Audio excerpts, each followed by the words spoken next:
Hello, कैसे हो बच्चों? आज हम व्याकरण पढ़ेंगे। क्या करेंगे?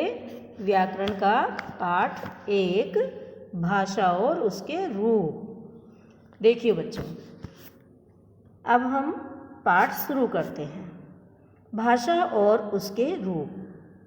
देखिए, पढ़िए और समझिए।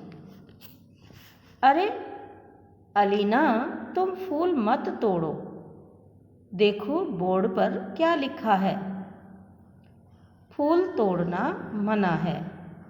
यहाँ ये एक बच्चा दूसरे बच्चे से कह रहा है कि अलीना, तुम यहाँ फूल मत तोड़ो, क्योंकि बोर्ड पर लिखा हुआ है।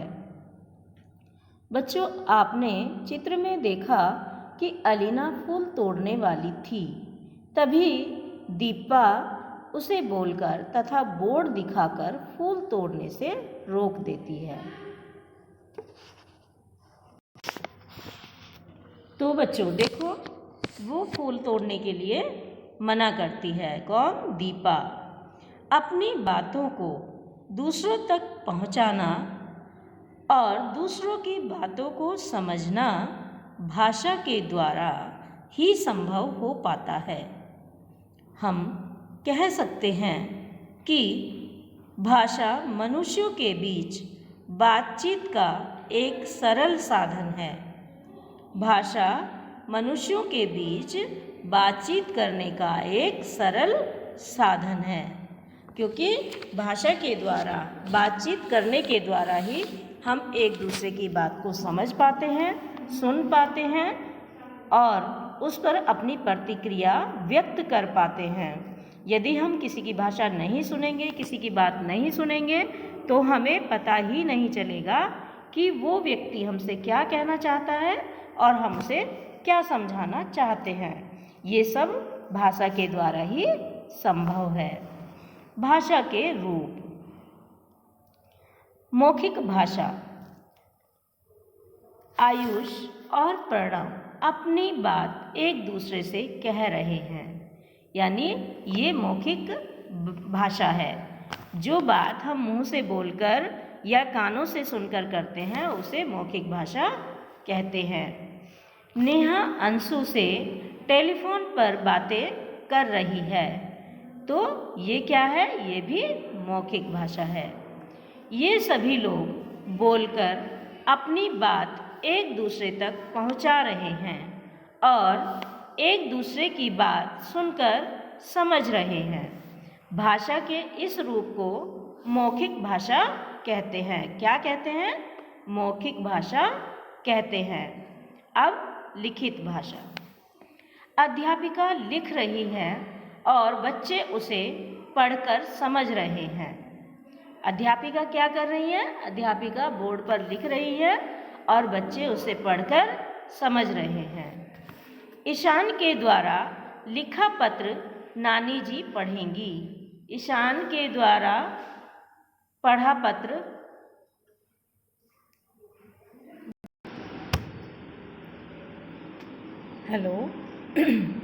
ईशान के द्वारा लिखा पत्र नानी जी पढ़ेंगी।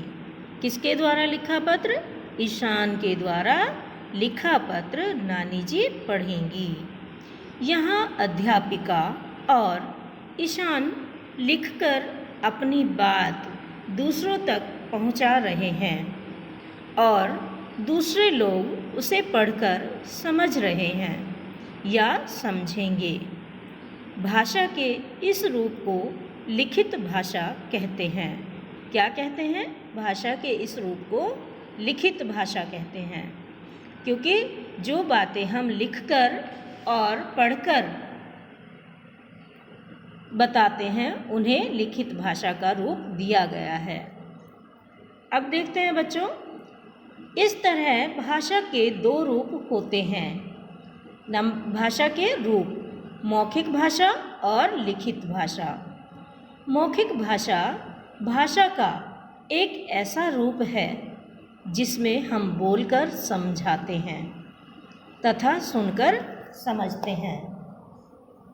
लिखित भाषा भाषा का एक ऐसा रूप है जिसमें हम लिखकर समझाते हैं तथा पढ़कर समझते हैं।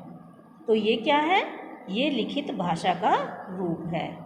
ये लिखित भाषा का रूप है। हमारी भाषाएं। हमारे देश में अनेक भाषाएं बोली जाती हैं, जैसे हिंदी, पंजाबी, मराठी, असमिया, तेलुगु, तमिल, मलयालम, गुजराती। अब बच्चों देखो, हमने क्या क्या सीखा। अपनी बातों को दूसरों तक पहुंचाना और दूसरों की बातों को समझना भाषा के द्वारा ही होता है। यानी भाषा के द्वारा ही हम अपनी बात को दूसरों तक पहुंचा सकते हैं और दूसरों की बातों को हम समझ सकते हैं। भाषा के दो रूप होते हैं, एक मौखिक और दूसरा लिखित। भाषा के कितने रूप होते हैं? भाषा के दो रूप होते हैं, एक मौखिक और एक लिखित। हमारे देश में अनेक भाषाएं बोली जाती हैं। कितनी भाषाएं बोली जाती हैं? हमारे देश में अनेक भाषाएं बोली जाती हैं।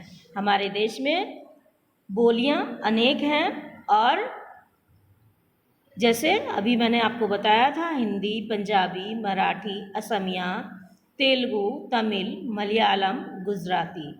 तो बच्चों हमने जाना कि भाषा क्या है और भाषा के कितने रूप होते हैं। आप इस पाठ को अच्छे से पढ़ेंगे और समझेंगे। धन्यवाद।